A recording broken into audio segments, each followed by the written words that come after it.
I was 26 the night the city finally went quiet enough for me to hear my own heart. Not the dramatic, movie trailer kind of quiet, just the ordinary kind that settles in after the bars close and the last tram sighs its way along the river. Vienna at 2 in the morning glowed in soft, tired lights, and I walked through it with a paper bag of leftover pastries in my hand and a heaviness in my chest I couldn't quite name. My name is Claire Hart, and 3 months ago I almost married a man who loved the polished version of me more than the messy, real one. Everyone said Daniel and I were perfect together. He had the right job, the right manners, the right answers to every question adults ask when they're silently measuring your life against their own. He planned our future like a spreadsheet: engagement, wedding, mortgage, promotions, children. Everything scheduled, nothing uncertain. He said it with such confidence that I mistook it for love. For care. For safety. The first crack appeared on a gray Tuesday morning in our immaculate kitchen. I was in an old t-shirt, still smudged with paint from the night before, making coffee while he scrolled through emails. Without looking up, he said, "I think you should give up the art thing and look for something stable now, Claire. You're talented, sure, but we need to be realistic." The art thing, he said it the way people talk about a childish habit someone is too old to keep. My throat tightened. For a second, I imagined telling him that painting was the only part of my life that felt like it actually belonged to me. Instead, I laughed weakly, rinsed the mugs, and nodded while he talked about interest rates and starter homes. When he kissed my forehead and called me his sensible girl, something inside me quietly stepped back from him and did not return. 2 weeks later, I left. There were no slammed doors, no dramatic speeches. Just the soft drag of a suitcase along the hallway and my own heartbeat pounding in my ears. I folded my clothes with shaking hands, packed my paint-stained jeans, my sketchbooks, the old band t-shirts he called embarrassing. I wrapped my chipped ceramic mug, the one I made at 16 in a community class, the one he had called ugly but sentimental, in a scarf and placed it gently on top. I didn't leave a note. He already knew the version of me he preferred. I doubted he would recognize this one. The first night in my tiny studio near the Danube, I cried until my eyes burned. Not because I missed him, but because I no longer understood who I was without someone constantly editing me into the neatest possible version. The silence in that one-room apartment was different from the silence of our old place. This one felt raw and honest, like it was waiting for me to say something true for the first time in years. Days became weeks. I found a job in a little cafe tucked between a second-hand bookstore and a florist that always smelled vaguely of damp soil and eucalyptus. In the mornings, I made cappuccinos for tourists and regulars who mispronounced my name in charming ways. In the afternoons, I painted by the open window, letting in the smell of coffee and the faint, metallic tang of the river. My life was smaller, clumsier, and unbelievably mine. No one asked if my choices were realistic. No one told me which dreams were allowed. Still, some nights the doubt came creeping back, curling up in the corner of my studio like a stray cat that had learned my schedule. What if I had made a mistake? What if love was supposed to feel like a spreadsheet and I had simply been too dramatic to appreciate it? On one of those nights, after a late shift, I wandered toward the river instead of going straight home. The air was cold enough to sting my cheeks, and the city lights trembled on the water like nervous thoughts. I stopped midway across the bridge, between two stone lions that watched over the traffic like bored guardians, and rested my hands on the railing. "Please let this not be a horrible mistake," I murmured, breath fogging in front of me.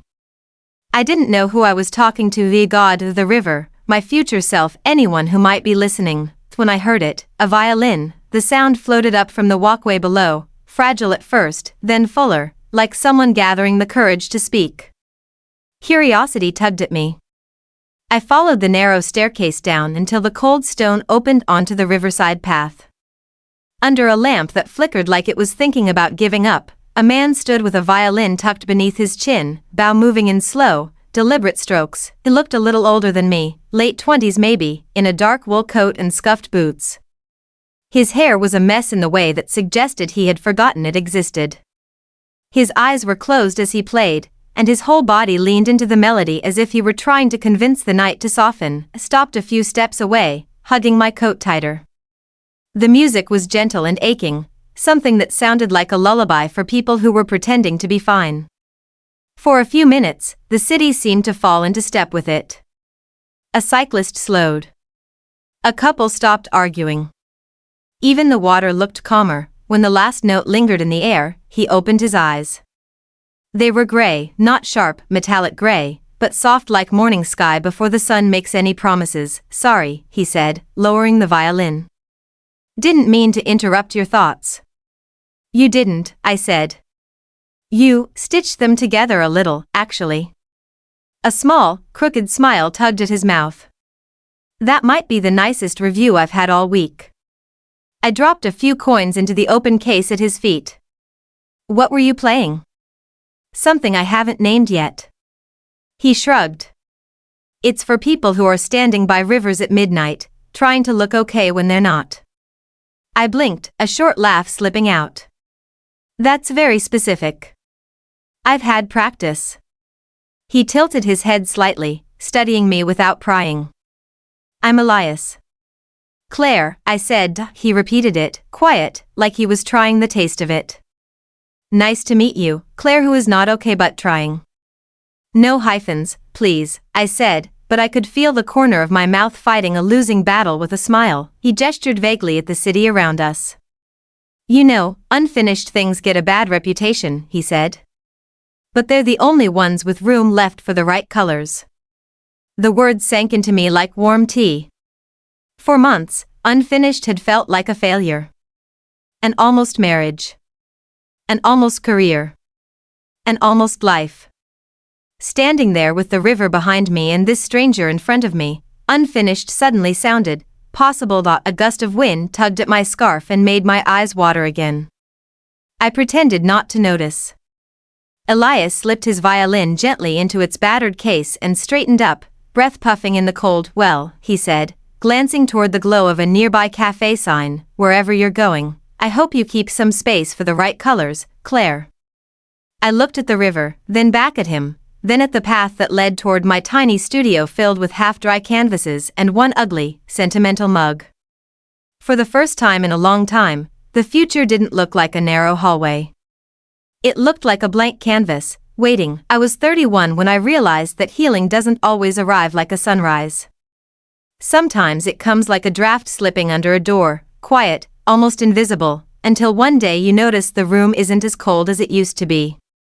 At least, that's how it happened for me in the tiny coastal town of Rosedale Bay, a place most people drove past without ever learning its name. My name is Elena Marlowe, and 6 months ago I left a life that looked perfect from the outside and hollow from the inside. I had spent years working in London as a corporate strategist, speaking in boardrooms filled with glass walls and expensive coffee machines, wearing neutral colors because they projected seriousness. People admired me for being composed, controlled, reliable, but reliability is a strange kind of prison when it becomes the only thing people see in you. A woman stood behind the counter, mid-40s, short auburn hair, freckles scattered like constellations across her cheeks. She looked up and smiled with the kind of warmth that makes you want to sit down and tell the truth. "First time here?" she asked, her voice gentle. "Yeah," I said, running my fingers along the edge of a ceramic bowl. "I didn't know this place existed." "It usually finds people when they need it." She extended her hand. "I'm Lydia." "Marianne." Her eyes flicked to the camera hanging around my neck. "You shoot film?" "I used to," I replied. "Now I guess I'm trying to remember why I ever loved it." She nodded slowly, as though she understood without needing the details. "We host an open gallery night every month. Local artists bring their work, unfinished, imperfect, whatever they're exploring. It's not a competition. Just a safe space." I felt my throat tighten. A safe space. The words felt foreign, almost luxurious. "Maybe," I said softly. "Maybe I could bring something." She smiled. "You don't need to decide today. Sometimes the sea decides for people." That night, in my attic room, I developed the rolls of film I had taken over the past week. The images revealed themselves slowly, grainy, imperfect, raw. A gull frozen mid-flight. A fisherman laughing with his whole body. A couple arguing softly beside the pier. The lone swimmer at sunrise. They weren't polished. They weren't commercial. They weren't meant for any editor to tame. They were mine. One photo in particular caught my breath. It was of a girl sitting alone on the beach, maybe 19, maybe 20, with her hair whipping wildly in the wind as she stared at the water. Something in her posture reminded me of myself when I was younger, before deadlines and expectations replaced curiosity. The image felt honest. The next day, without overthinking it, I printed 3 of the photographs and slipped them into a portfolio sleeve. When I walked into the Tide Collective, Lydia looked up with a knowing smile. "You brought something." "Maybe," I said, handing her the sleeve. "But I don't know if they're any good." She opened it carefully. Her eyes moved slowly from one print to the next, then she looked up. "These aren't good, Marianne." My heart dropped. "They're real," she continued. "And that's better." For the first time in months, I felt a warmth spread through me that wasn't embarrassment or pressure. It was recognition. "Will you show them?" she asked. I hesitated. Showing them felt vulnerable, risky, intimate. But somewhere beneath the fear was a small, steady voice, one I had forgotten belonged to me. "Yes," I said finally. "I think I will." The gallery night was still weeks away, but I walked out of the shack feeling lighter, like someone had opened a window inside my chest. On the pier that evening, I watched the waves roll in gentle, unhurried patterns. The world didn't demand anything from me. It simply existed, and so did I. And for the first time in a long time, that felt like enough. I was 32 the autumn I returned to a town I once promised myself I'd never see again. The train to Wexford Hills wound through forests painted in shades of burnt orange and gold, each tree shedding pieces of itself with more grace than I had ever managed. As I watched the countryside roll by, my reflection in the glass looked like a woman halfway between fleeing and coming home. My name is Sophie Bennett, and for the past decade I lived in Chicago, working long hours at a marketing firm, climbing a ladder I no longer remembered choosing, building a life out of back-to-back tasks that left little room for anything resembling joy. People often told me I was high-functioning, as if efficiency was the same thing as being alive, but when my mother died unexpectedly that September, the sharp edges of that engineered life began to crumble. Her lawyer called me 2 days after the funeral and told me something I had not prepared for. "She left you the Willow House." Willow House, even hearing the name out loud felt like touching a bruise I had pretended healed. It was the place I had spent every summer as a child, perched on the edge of Wexford Hills like a patient old sentinel.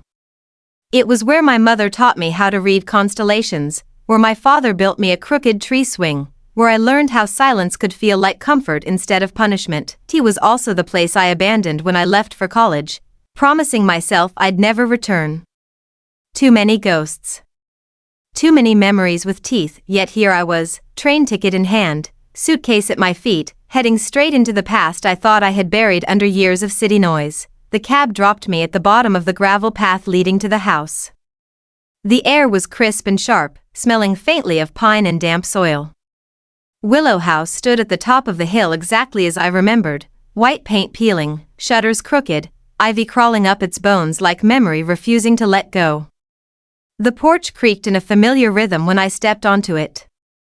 The wind tugged gently at my coat, as if greeting me with old hands. Inside, the house was cold but not unwelcoming. Dust coated the floors in a thin layer, but the rooms still held echoes of childhood laughter, soft arguments, and my mother's humming drifting from the kitchen. I stood there for a long time, letting the silence settle into me like a blanket I had forgotten existed. Spent the first few hours opening windows, sweeping debris, and lighting the old stone fireplace. As the flames warmed the room, a soft crackle filled the air, and for the first time in months, my chest loosened. On the mantel, tucked behind a fading photograph, I found a small envelope with my name on it, her handwriting. Curved, careful, unmistakably hers. My fingers trembled slightly as I opened it. "Sophie, if you're reading this, it means you came home. Not because you had to, but because something in you remembered. The house is yours now, but please, don't treat it like a burden. Let it be your breath, not your weight. Love, Mom. The letter was short, but it cracked something open inside me. I folded it carefully and placed it back on the mantel, swallowing the ache forming in my throat. By dusk, I decided to walk into town for groceries. Wexford Hills looked smaller than I remembered, but softer too. The candy shop still stood on the corner, its window painted with the same hand-drawn swirls. The library still wore ivy like a shawl. And the old church bell still clarity. Funny how people use that word when what they really mean is, stop feeling so much. That night, I stood in my tiny flat surrounded by camera lenses, memory cards, and prints that no longer sparked anything in me. I realized I hadn't taken a single photograph for myself in almost a year. Every frame I had captured lately was for someone else's expectations, someone else's checklist, someone else's idea of beauty. I packed a duffel bag, grabbed my old film camera, the one Dad gave me when I was 15, and bought a one-way train ticket to Brighton. I didn't know what I was looking for. I just knew I couldn't stay. Brighton greeted me with wind that smelled like salt and freedom. The beachfront stretched wide and open, pebbles scattered like unpolished gems. Gulls shrieked overhead with the entitlement of creatures who had never doubted their place in the world. I rented a small attic room above a bakery where the smell of warm bread drifted through the floorboards every morning.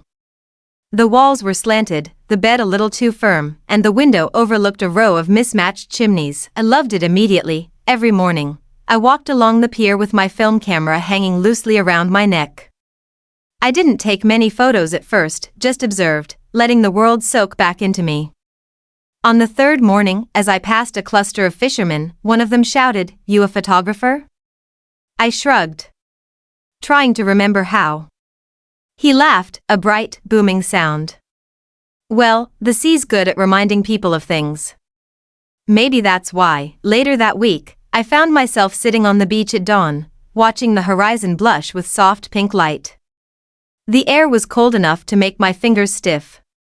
I lifted the camera and took the first photograph just as a lone swimmer cut through the water, his silhouette sharp against the rising sun. The shutter clicked, and something warm flickered in my chest, fragile but real. I wasn't healed. But I wasn't empty either. One evening, while wandering along the quieter end of the beach, I spotted a small wooden shack painted in fading shades of turquoise.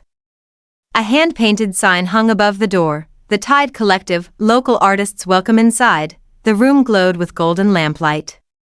Paintings leaned against the walls, sea storms, quiet coves, portraits with eyes that seemed to follow you. In the center, a table overflowed with handmade ceramics, postcards, and small framed photographs. A woman stood behind the counter, mid-40s, short auburn hair, freckles scattered like constellations across her cheeks. She looked up and smiled with the kind of warmth that makes you want to sit down and tell the truth. "First time here?" she asked, her voice gentle. "Yeah," I said, running my fingers along the edge of a ceramic bowl. "I didn't know this place existed." "It usually finds people when they need it." She extended her hand. "I'm Lydia." "Marianne." Her eyes flicked to the camera hanging around my neck. "You shoot film?" "I used to," I replied. "Now I guess I'm trying to remember why I ever loved it." She nodded slowly, as though she understood without needing the details. "We host an open gallery night every month. Local artists bring their work, unfinished, imperfect, whatever they're exploring. It's not a competition. Just a safe space." I felt my throat tighten. A safe space. The words felt foreign, almost luxurious. "Maybe," I said softly. "Maybe I could bring something." She smiled. "You don't need to decide today. Sometimes the sea decides for people." That night, in my attic room, I developed the rolls of film I had taken over the past week.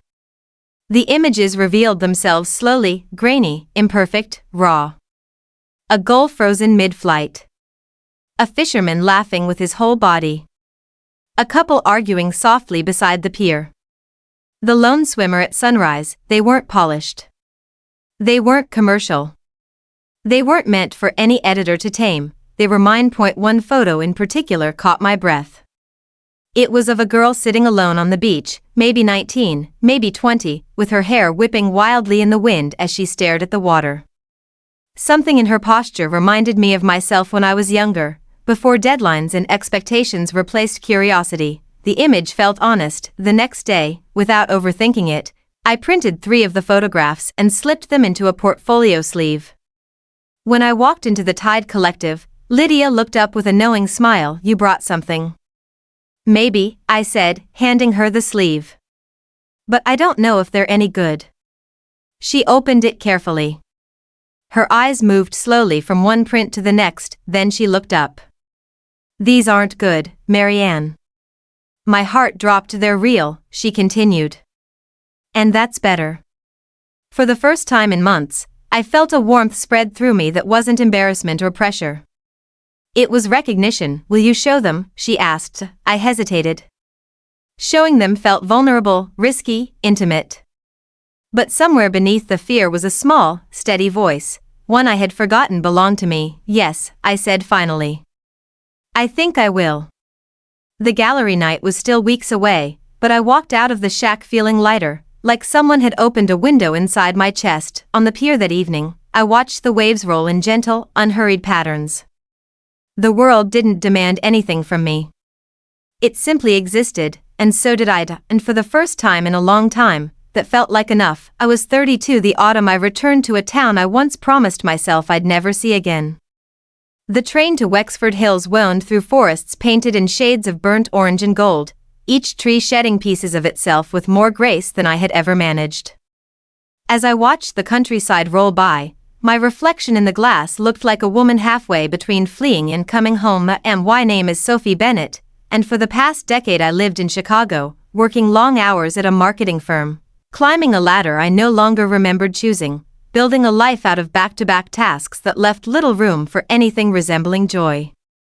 People often told me I was high-functioning, as if efficiency was the same thing as being alive, but when my mother died unexpectedly that September, the sharp edges of that engineered life began to crumble. Her lawyer called me 2 days after the funeral and told me something I had not prepared for. "She left you the Willow House." Willow House, even hearing the name out loud felt like touching a bruise I had pretended healed. It was the place I had spent every summer as a child, perched on the edge of Wexford Hills like a patient old sentinel. It was where my mother taught me how to read constellations, where my father built me a crooked tree swing, where I learned how silence could feel like comfort instead of punishment. It was also the place I abandoned when I left for college, promising myself I'd never return. Too many ghosts. Too many memories with teeth, yet here I was, train ticket in hand, suitcase at my feet, heading straight into the past I thought I had buried under years of city noise. The cab dropped me at the bottom of the gravel path leading to the house. The air was crisp and sharp, smelling faintly of pine and damp soil. Willow House stood at the top of the hill exactly as I remembered, white paint peeling, shutters crooked, ivy crawling up its bones like memory refusing to let go. The porch creaked in a familiar rhythm when I stepped onto it. The wind tugged gently at my coat, as if greeting me with old hands. Inside, the house was cold but not unwelcoming.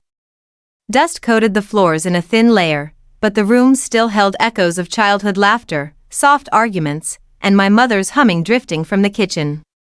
I stood there for a long time, letting the silence settle into me like a blanket I had forgotten existed. Spent the first few hours opening windows, sweeping debris, and lighting the old stone fireplace. As the flames warmed the room, a soft crackle filled the air, and for the first time in months, my chest loosened. On the mantel, tucked behind a fading photograph, I found a small envelope with my name on it, her handwriting. Curved, careful, unmistakably hers. My fingers trembled slightly as I opened it. "Sophie, if you're reading this, it means you came home. Not because you had to, but because something in you remembered. The house is yours now, but please, don't treat it like a burden. Let it be your breath, not your weight. Love, Mom." The letter was short, but it cracked something open inside me. I folded it carefully and placed it back on the mantel, swallowing the ache forming in my throat. By dusk, I decided to walk into town for groceries. Wexford Hills looked smaller than I remembered, but softer too. The candy shop still stood on the corner, its window painted with the same hand-drawn swirls. The library still wore ivy like a shawl. And the old church bell still rang on the hour, though its echo felt gentler, like it no longer tried to discipline the town into order. As I crossed the main street, I noticed a new addition, Hawthorn and Pine, a small cafe with warm lights strung across its windows. I stepped inside, driven by equal parts curiosity and cold fingers. The place smelled of cinnamon, roasted espresso, and something citrusy I couldn't place. Wooden shelves lined the walls, each holding mismatched mugs and stacks of books customers could borrow. A chalkboard menu hung from the ceiling, its letters written in looping handwriting. Behind the counter stood a man, mid-30s, tall, brown hair slightly windswept, eyes warm in the way late afternoons are warm just before the sun slips away. He smiled when he saw me. Evening. First time here? Is it that obvious?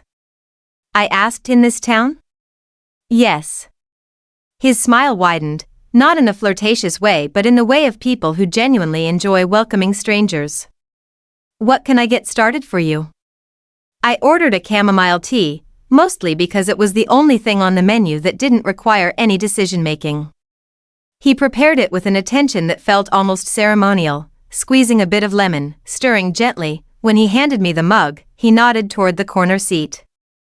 That one's the warmest. The heater's a little moody, but it likes that spot. I laughed softly. Do heaters have personalities? Everything in this town has a personality, he said. You'll see. As I settled into the corner, I let the warmth seep into my fingers. The cafe buzzed with quiet conversations, an elderly couple sharing a pastry, two teenagers whispering dramatically, a man reading a mystery novel with intense focus. The man from the counter walked over a few minutes later. I'm Caleb, by the way. I run this place. Well, run is generous, it mostly runs itself and occasionally allows me to participate. Sophie, I said, his eyes softened in recognition, though I didn't know why. You're from the Bennett house, right? He asked. On the hill? My breath hitched. Yes. Your mother used to come in here every Friday morning. His smile became something tender. She ordered the same thing every time. Chamomile tea, extra lemon. Said it reminded her of summers. I looked down at my mug, the same combination glowing softly in the light. She was good at remembering what mattered, Caleb said. I nodded, unable to speak for a moment. She was. When I finally walked back to Willow House that night, the moon hung low over the hill, casting silver light across the yard. The house didn't look haunted anymore. It looked patient. Like it had been waiting, not accusing. Inside, I sat by the fireplace, tea still warming my hands, and listened to the old wooden beams creak in familiar patterns. For once, the past didn't feel like a weight pulling me backward. A tea felt like a foundation I could finally stand on. Was 27 when I discovered that a person can live an entire life without ever hearing their own voice clearly. Not the one they use in conversations, but the one that whispers beneath the noise. Mine had been whispering for years, but I only learned to listen the winter I moved to Alderbridge, a quiet mountain town where snow fell with the gentleness of someone apologizing for arriving uninvited. My name is Charlotte Reed, and until last December, I lived in Denver with a partner who loved me best when I stayed predictable. We had been together for 4 years, and every one of those years felt like a rehearsal for a life I wasn't sure I wanted. He preferred order, structure, control. I preferred, well, I didn't know anymore. I had forgotten. The breaking point came during one of our usual conversations, one of those tidy, carefully measured exchanges that felt more like business meetings than love. He said, Char, I've been thinking. It's time we take things more seriously. Let's get a place closer to my office. Something modern. Minimalist. Clean. What about my art studio? I asked. He paused just long enough for me to understand everything he wasn't saying. You don't really need it, do you? It's not like you're planning to do anything with painting long term. There it was. The quiet erasure of everything that made me feel alive that night. While he slept, I stood in the doorway of my tiny studio, paint-stained tables, canvases leaning like tired soldiers, jars of brushes softened by overuse, and I realized I couldn't keep shrinking myself to fit someone else's certainty. So I packed a bag, left a note that simply read "I need to find my voice again," and drove until Denver disappeared behind me like a chapter one could no longer stay inside. Alderbridge wasn't a place I had planned to arrive in. My car skidded once on an icy turn, and I took it as a sign to stop driving before fate insisted I stop permanently. The town was nestled between tall pines, their branches heavy with fresh snow. Wooden cabins lined the main road, each lit by warm yellow lamps that fought bravely against the early evening darkness. Rented a small cabin near the edge of the forest. It had a sagging porch, a fireplace that looked like it had stories of its own, and windows that framed the mountains like moving paintings. The silence was startling at first, not empty, but vast, like it was waiting for me to fill it with something honest. For weeks, I lived quietly. I hiked in the cold mornings, letting my breath fog into shapes I pretended were old fears dissolving. I painted again, slowly, clumsily, but with a freedom I thought I had lost. My canvases were messy, unplanned, full of color I hadn't touched in years. And at night, I read beside the fire, letting warmth thaw parts of me I hadn't realized were frozen. One afternoon, while trekking along the edge of Alderbridge Lake, I spotted someone sitting on the snow-dusted dock. He wore a thick flannel jacket, knit hat pulled low, boots planted firmly as if he were bracing himself against the cold, and maybe something else. In his hands rested a wooden sketchbook, pages fluttering in the wind like wings trying to remember how to fly. Didn't mean to disturb him, but my steps on the wooden planks gave me away. He turned, revealing a face lined with the kind of softness earned through quiet endurance. His eyes, gray like the lake before a storm, studied me with surprising gentleness. "Sorry," I said. "Didn't mean to interrupt." "You didn't," he replied, his breath forming small clouds. "Most people avoid the lake when it's this cold." "I'm not most people," I said before I could second-guess myself. A faint smile touched his mouth. "I can see that." I sat a respectful distance away, the wood beneath us creaking like an old friend stretching its joints. After a moment, he asked, "Do you live nearby?" "Just moved," I said, trying to remember who I was before I stopped paying attention. He nodded, as if he understood far too well. "I'm Evan," he said after a quiet beat. "Charlotte." His gaze drifted toward the snowy shoreline. "I come here when my head is loud. The water doesn't judge the noise." I let out a breath that felt heavier than I intended. My life was loud for a long time. I think I forgot what quiet even feels like. He opened his sketchbook slightly, revealing delicate pencil lines, trees bending in the wind, broken branches, reflections on water. But he closed it again quickly, almost protectively, sat in silence for several minutes. But it wasn't uncomfortable. It was the kind of silence you share with someone who knows how heavy life can get and doesn't try to lighten it with empty words. When he finally spoke, his voice was soft. "The mountain does something to people. Strips everything that isn't real. I think I need that." "Most of us do," he said. "But not everyone is brave enough to start over." I swallowed, feeling something tighten in my chest. I didn't feel brave. I felt cornered. "Walking away from the wrong life is still courage," he said gently. I looked at him, then really looked. The sadness in his eyes wasn't fresh. It had settled, like dust on a shelf that no one had touched in years. I wondered what he had walked away from, or what had walked away from him. A gust of wind swept across the lake, and I shivered. "Evan noticed, you should head back soon," he said. "Storm's coming." "Will I see you again?" I asked, surprised by my own question. He hesitated, then nodded once. "The lake tends to bring people back." When I reached my cabin that evening, the storm had already begun. Snow battered the windows, wind howled through the trees, and the fire crackled in defiance. I sat on the floor with a blank canvas in front of me and painted the lake, the grays, the whites, the quiet ache of it all. But without meaning to, I painted a figure on the dock. Evan. Small. Still. Breaking and holding together all at once. When the painting was finished, something inside me had shifted. Not healed, not resolved, but softened, and softness, I realized, was its own kind of strength. I didn't know what Alderbridge would give me or what I would eventually leave behind. But for the first time in years, I wasn't afraid of what came next, was finally listening to my own voice, and it was getting louder. Was 30 the year I learned that starting over doesn't always begin with a dramatic moment. It sometimes begins with a quiet decision made in a grocery store aisle, between a box of chamomile tea and a carton of eggs. My name is Lydia Hartley, and I never expected that my life would unravel so softly that I barely realized it was happening until the threads were already lying on the floor. For 7 years, I lived in Montrose, a small artistic neighborhood in Houston known for murals splashed across cracked walls and cafes that played jazz even at noon. On the surface, it was the kind of place where someone like me, a writer who rarely finished anything, should have thrived, but I didn't thrive. I shrank. My partner, Mason, was the kind of man who loved me best when my dreams were quiet. He called my writing a cute hobby. He referred to my unfinished novel as that little thing you sometimes poke at.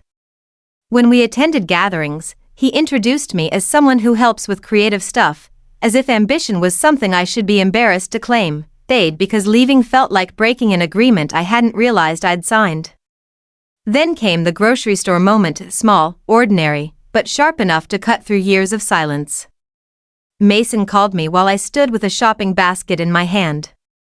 His voice was clipped, irritated. Lydia, I told you to get the almond milk brand I like. And don't forget the protein bars. Last time you brought the wrong ones.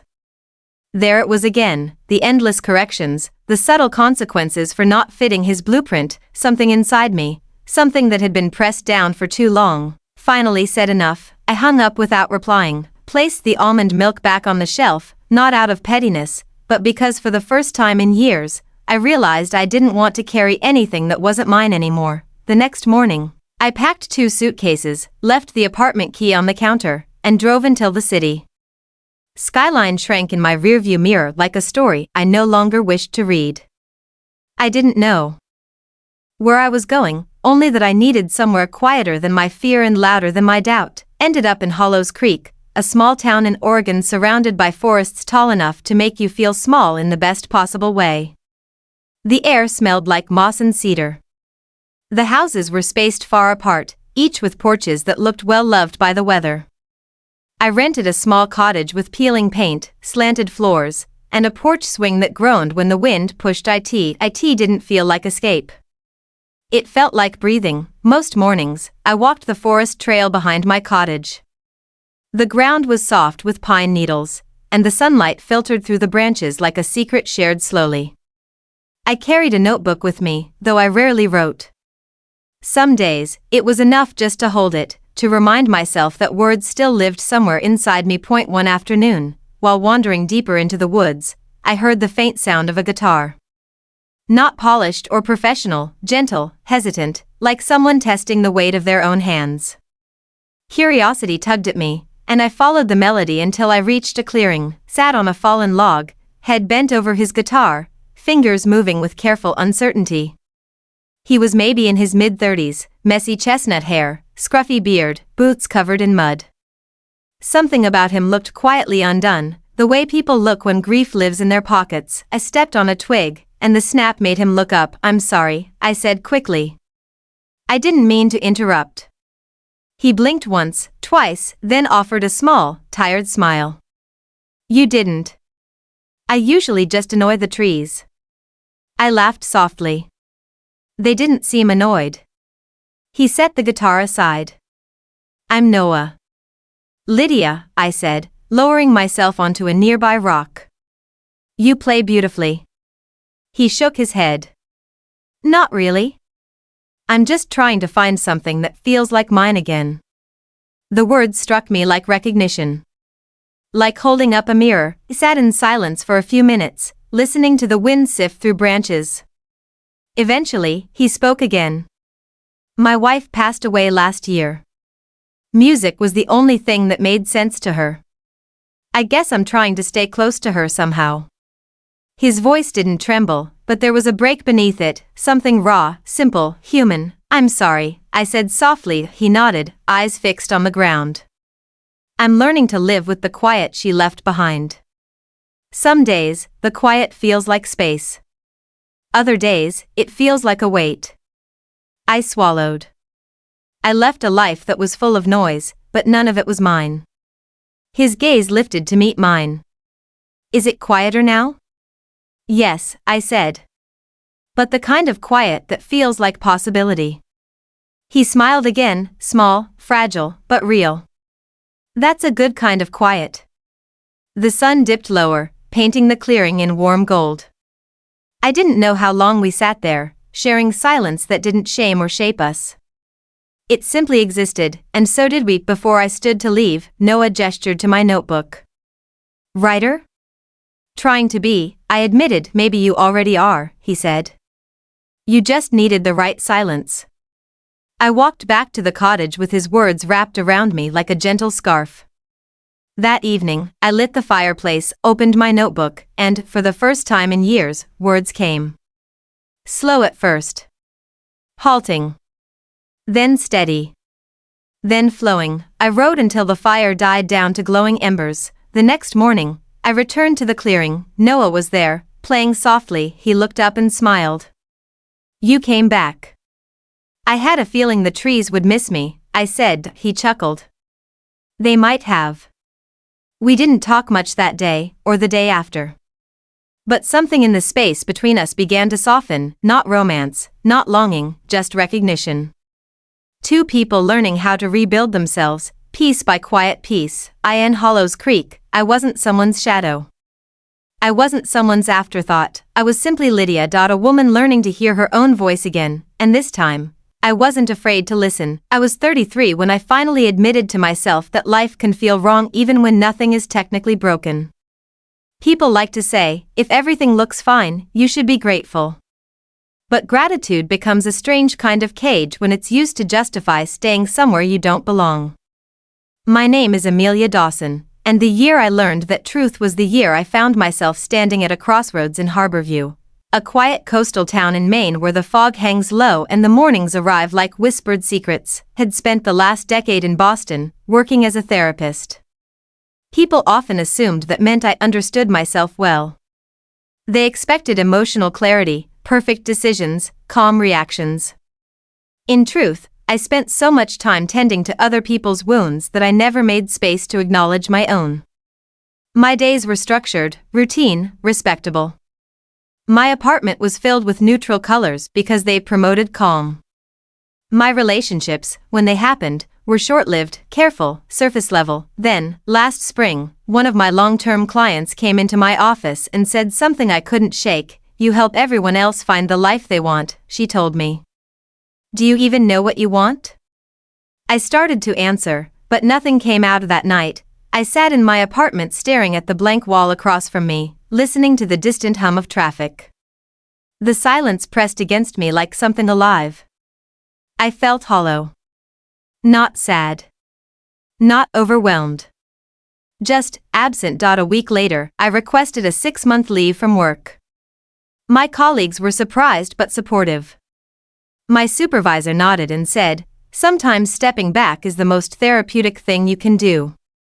I packed 2 suitcases, turned in my keys, and drove north until the highway thinned into winding roads lined with pines. Harborview appeared like a quiet sigh, wooden houses perched along the cliffs, fishing boats rocking gently in the harbor, seagulls circling lazily in the pale morning light. It felt like a place where noise was optional. I rented a small cottage with a blue door and uneven floors that groaned dramatically with every step. The owner, a cheerful older woman, handed me the keys with a warm smile. The storms are loud here, she said. But loud storms mean peaceful mornings. Those mornings became my favorite part of the day.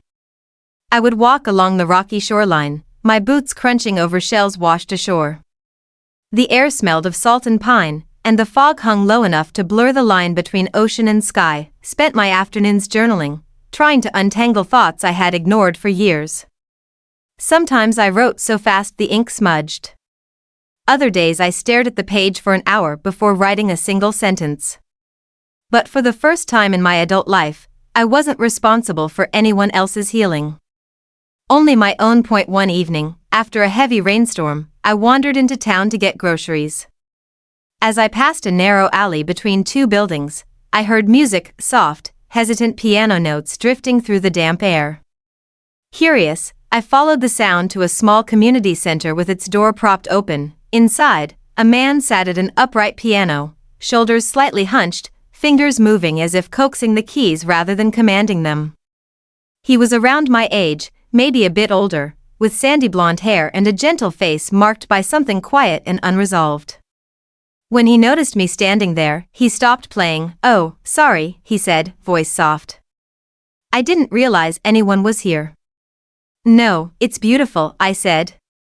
"Please don't stop because of me." He hesitated, then rested his hands lightly on the keys. "I'm still learning to be brave enough to play in front of people. I'm still learning to be brave enough to exist honestly," I replied before I could stop myself. His expression softened. "That sounds harder." "It is," I said with a half smile. He gestured to the chair beside the piano. "You can sit if you want." "I don't mind the company." I sat.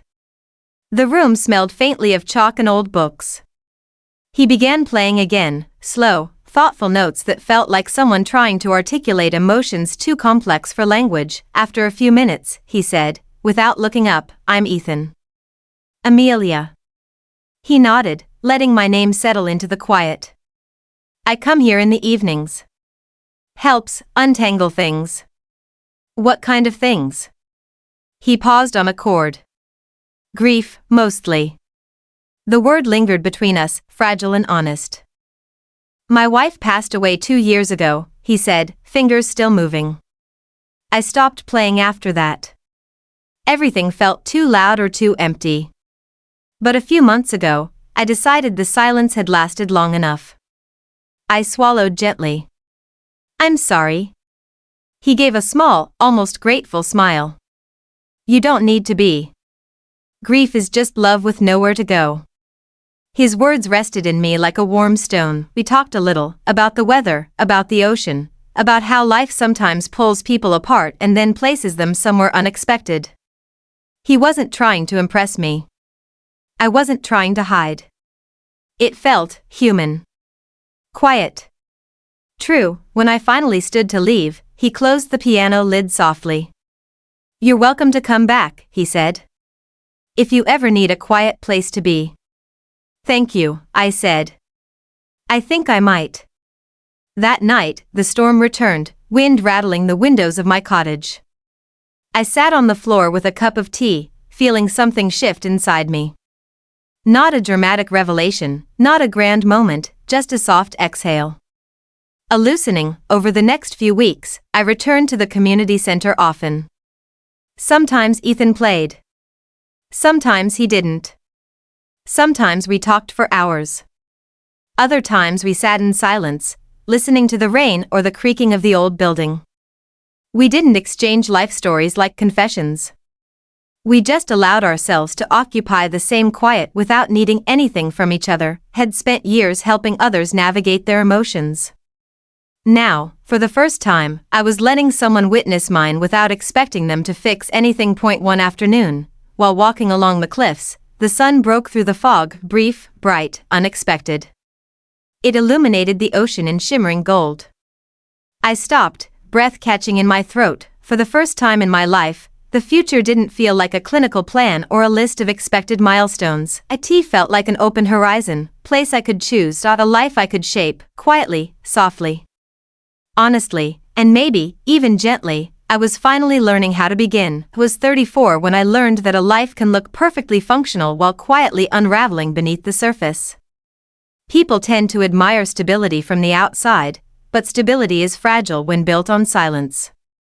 My name is Evelyn Clark, and the unraveling began the day I realized my life felt more like an obligation than a choice. For 11 years, I worked as an interior architect in Edinburgh, designing homes I could never afford, crafting spaces meant to feel warm and inviting while my own flat felt like a showroom, tidy, neutral, untouched. My days were filled with meetings, consultations, revisions, and the hum of polite conversation. I was good at my work, respected even. But respect isn't the same as belonging, and belonging isn't the same as being alive. The moment everything shifted wasn't dramatic. It happened during a client meeting, of all places.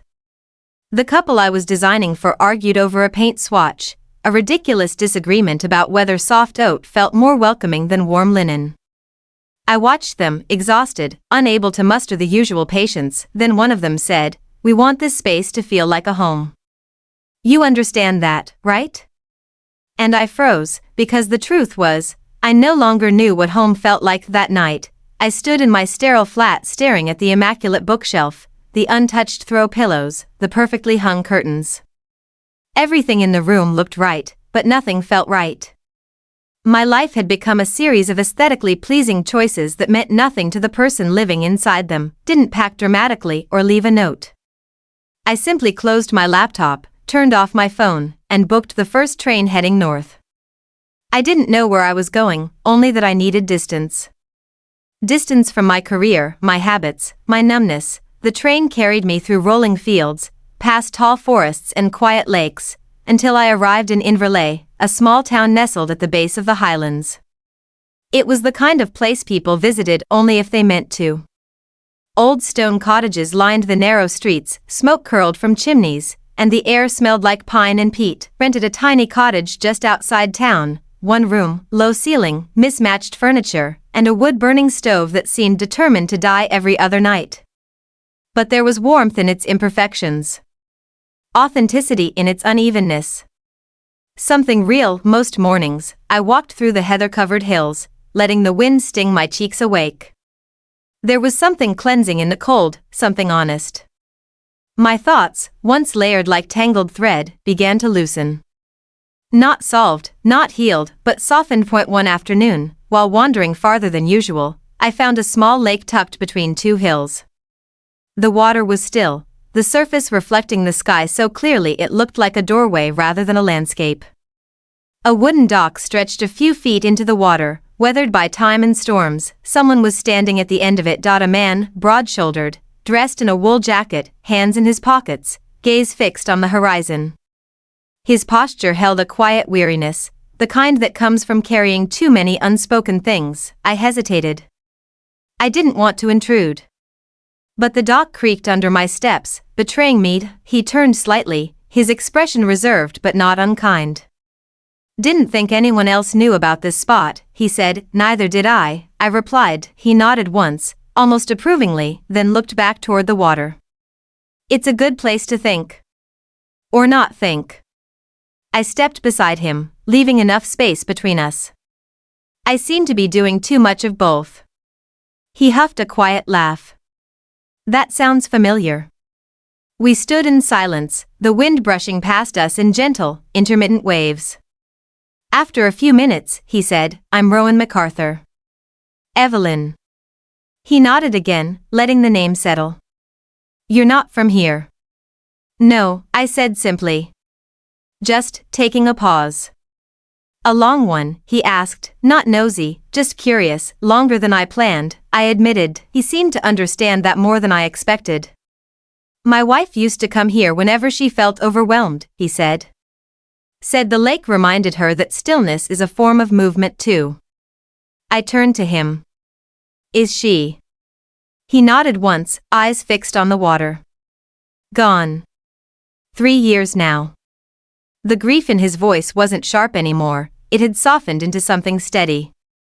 Something lived with rather than fought. "I'm sorry," I said. He offered a quiet smile. "She'd hate people apologizing for her absence." Said death doesn't erase a life, it just changes its shape. We fell silent again, and for a moment the world felt suspended, held between breath and stillness. When the wind picked up, he spoke again. "You look like someone who's been holding her breath for a very long time."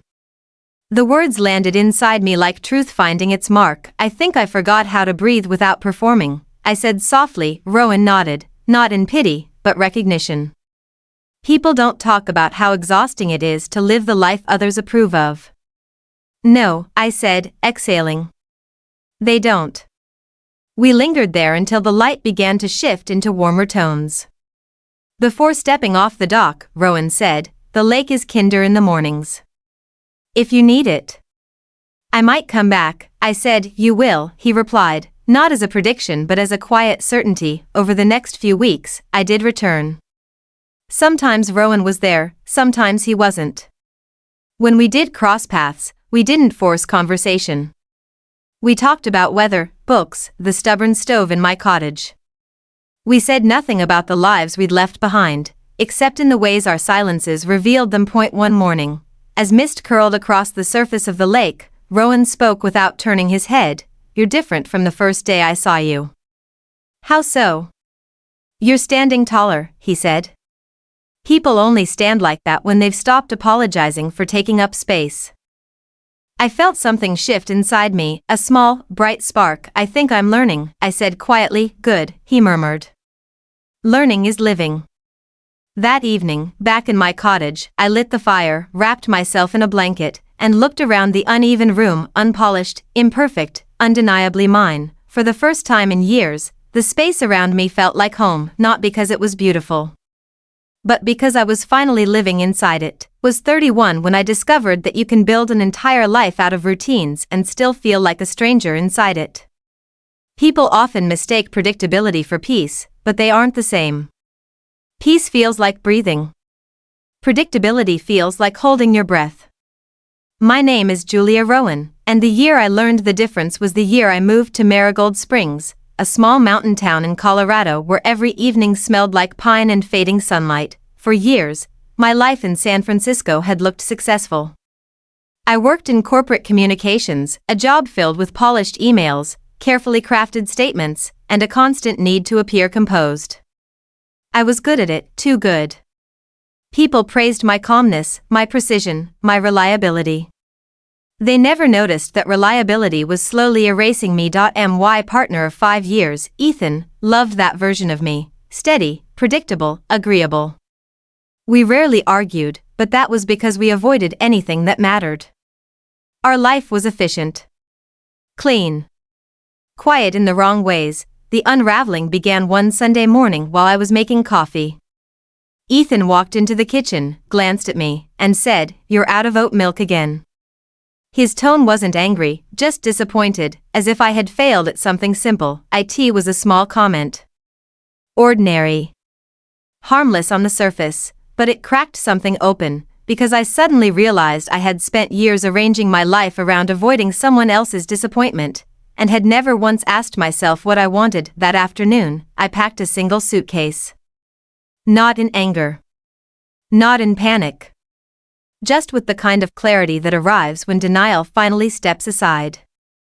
I left Ethan a note that said only, "I need a life that feels like mine." I drove north for hours, the road winding into unfamiliar landscapes.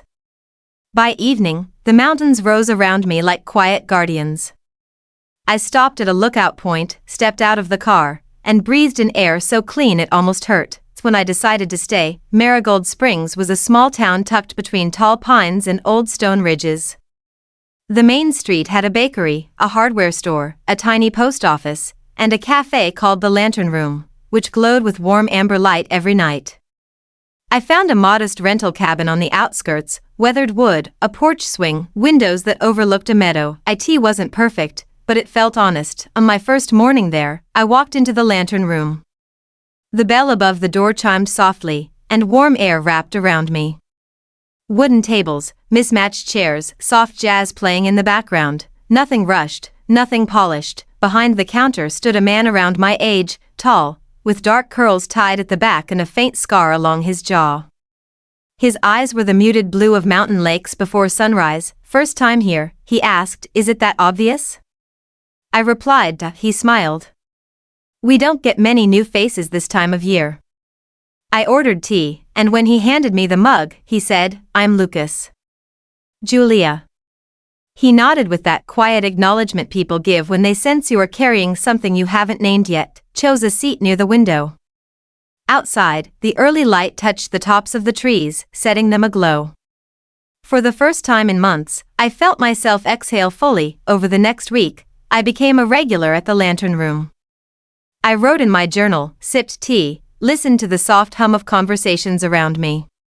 Lucas always seemed to notice when my thoughts grew heavy.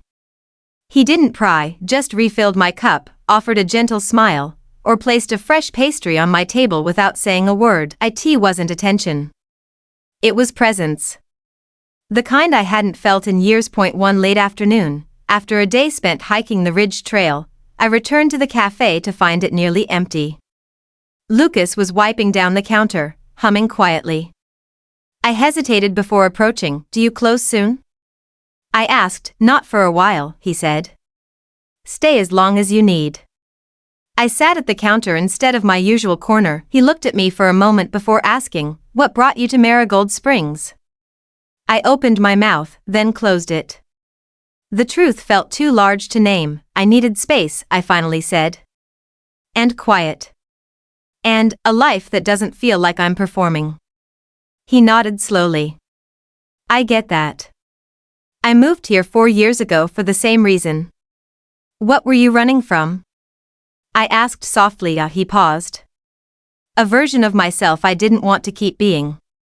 The simplicity of the answer struck me like a soft blow. Outside, evening settled along the treetops. Inside, the warm light made everything feel suspended, unrushed, gentle, honest. Lucas poured himself a cup of coffee and joined me on the other side of the counter. "People come here when they need a place to remember themselves," he said. "This town does something to you. It slows the noise." I glanced out the window. I think I'm remembering who I was. Or maybe who I could be. "That's a good beginning," he said. The word beginning lingered in my chest. Over the next month, days took on a new rhythm.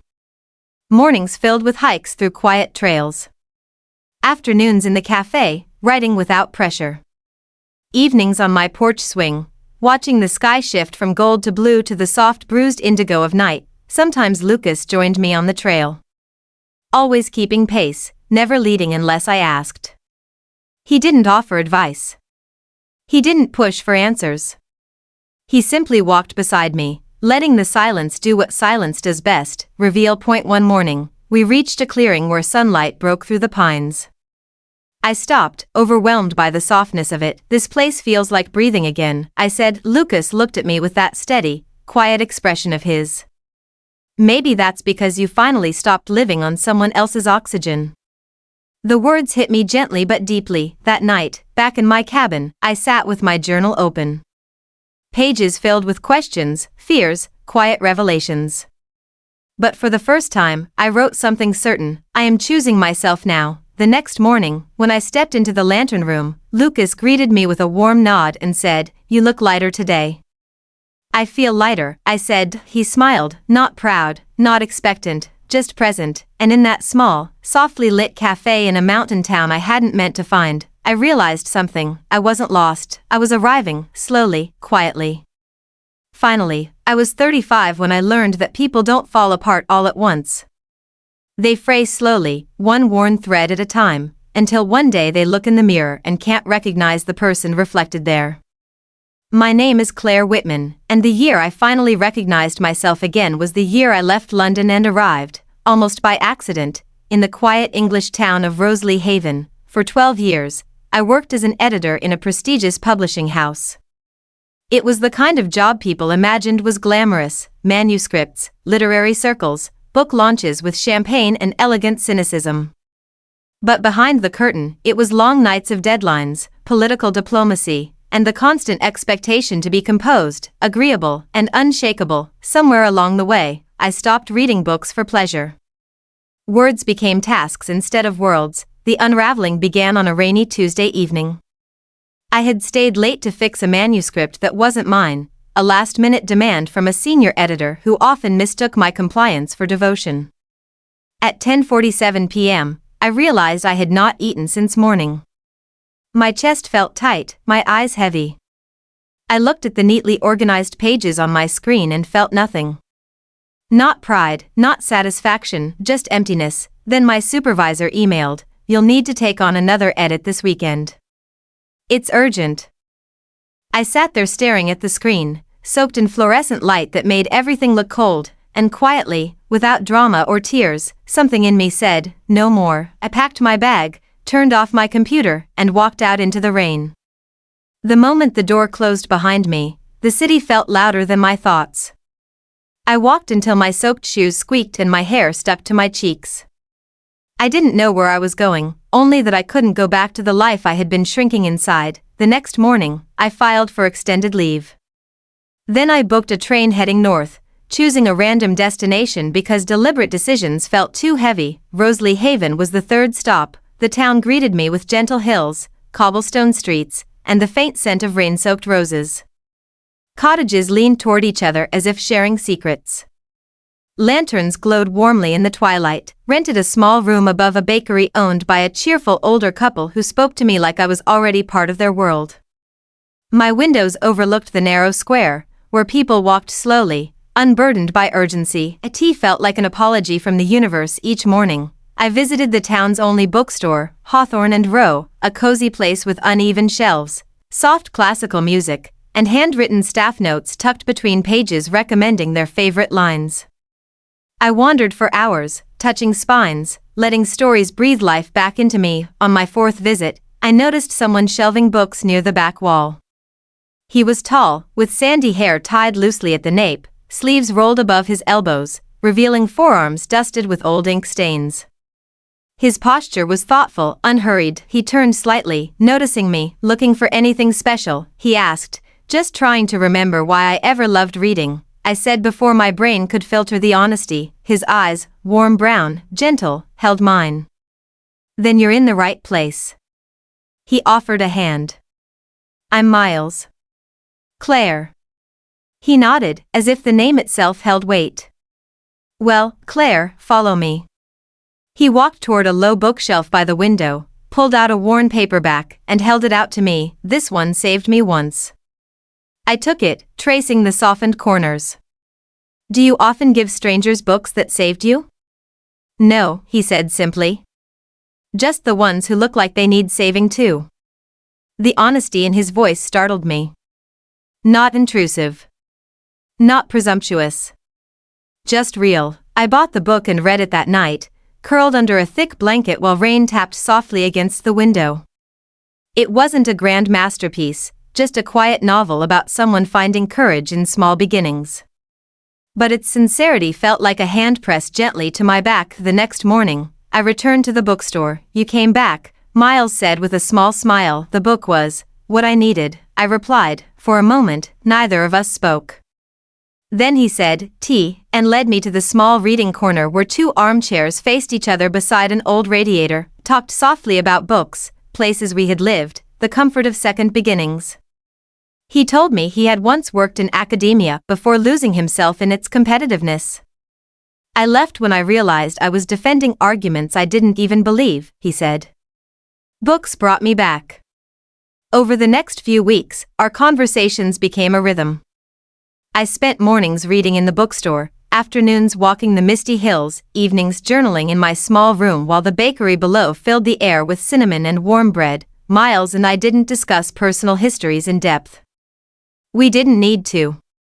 Our silences filled the gaps with understanding. One foggy afternoon, while reshelving books beside him, I said quietly, I don't know what I'm doing with my life anymore. He set the book down gently. You don't need to know yet. But I feel unanchored. Maybe you're not supposed to anchor right now, he said. Maybe you're learning how to drift without drowning. The words softened something sharp inside me. That evening, as I walked back to the bakery, the stone streets glistening with rain, I realized I had not felt anxious all day. Not once. My breath came easily, my shoulders weren't tense, my mind wasn't racing. I was beginning to trust stillness. 2 weeks later, I met Miles by the river outside town. The water moved slowly, reflecting the pink hues of early sunset. He handed me a thermos of tea. You seem lighter, he said. I feel lighter, I admitted. Like I'm returning to myself. He nodded. Good. The world needs more people who are themselves. We sat on the riverbank, letting the evening settle around us. The moment wasn't romantic, it was human, warm, steady. A moment between two people learning how to breathe again. As the first stars appeared, he looked at me and said, "You know, sometimes it isn't about rebuilding a life. Sometimes it's about finally stepping into one." I felt the truth of it settle inside me like a quiet flame. When I returned to my room that night, I opened my journal and wrote, "I'm not lost anymore. I'm unfolding," and for the first time in a very long time, I felt like a beginning, not a break, not a collapse, not a beginning.